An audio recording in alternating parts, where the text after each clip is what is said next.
একটা সুন্দর একটা উদাহরণ দিই।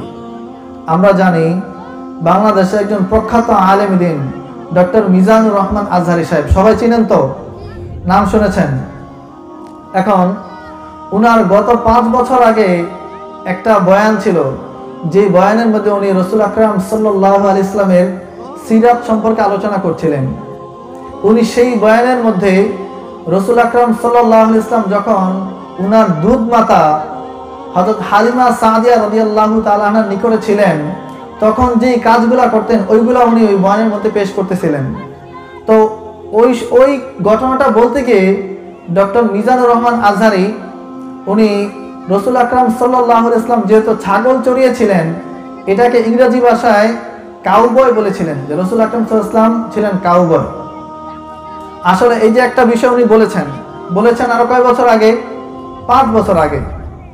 এখন রসুল আকরাম সাল্লাল্লাহু আলাইহি ইসলামকে কাউবয় বলা, রাখাল বলা, এটা যারা বাস্তবিক পক্ষে রসুল আকরাম সাল্লাল্লাহু আলাইহি ইসলামকে পছন্দ করে তাদের দিলে কিন্তু আঘাত লাগে না?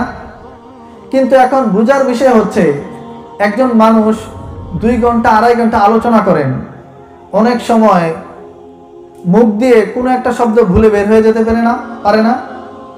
এখন এই যে একটা বিষয়, এখন এটা একটা ইস্যু, মনে করেন এটা একটা ইস্যু।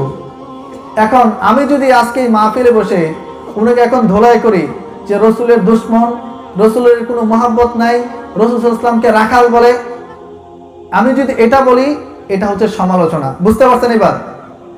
আর এটা যদি আমি সরাসরি, আমার যদি এমন কোনো মাধ্যম থাকে যে আমি উনাকে গিয়ে জিজ্ঞাসা করি যে ভাই মিজানুর রহমান আজহারি, গত 5 বছর আগে আপনি একটা মাহফিলে এই কথাটা বলেছিলেন, আসলে এটা কি আপনি ইচ্ছা করে বলেছিলেন, নাকি আপনি কি রাসূল সাল্লাল্লাহু আলাইহি ওয়াসাল্লামকে ভালোবাসেন তারপরও ভুলে মুখ দিয়ে বের হয়ে গেছে, নাকি আপনি ইচ্ছাকৃত বলেছেন?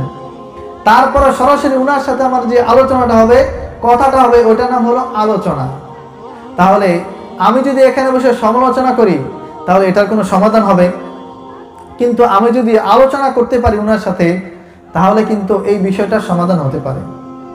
এই জন্য আল্লাহ তাআলা যে বলছেন ওয়াইলুল লিকুল্লি হুমাযাতিল লুমাযা, ধ্বংস হচ্ছে ওই সমস্ত মানুষের জন্য যারা সামনাসামনি বদনাম করে, মানুষের দোষ চর্চা করে, এমনইভাবে গোপনভাবে পিছনে পিছনে দোষ চর্চা করে। তাহলে আমি আপনি ঘরে বসে মোবাইলের মধ্যে ইউটিউব ফেসবুকে একটা ভিডিও দেখে এটা নিয়ে সমালোচনা করি, অমুক হুজুর ভালো না, অমুক হুজুর এই কথা বলেছে, অমুক নেতা ভালো না, সে এই কথা বলেছে, তাহলে আমার এই বলা, এটার দ্বারা কোনো ফলাফল, কোনো সমাধান আসবে না।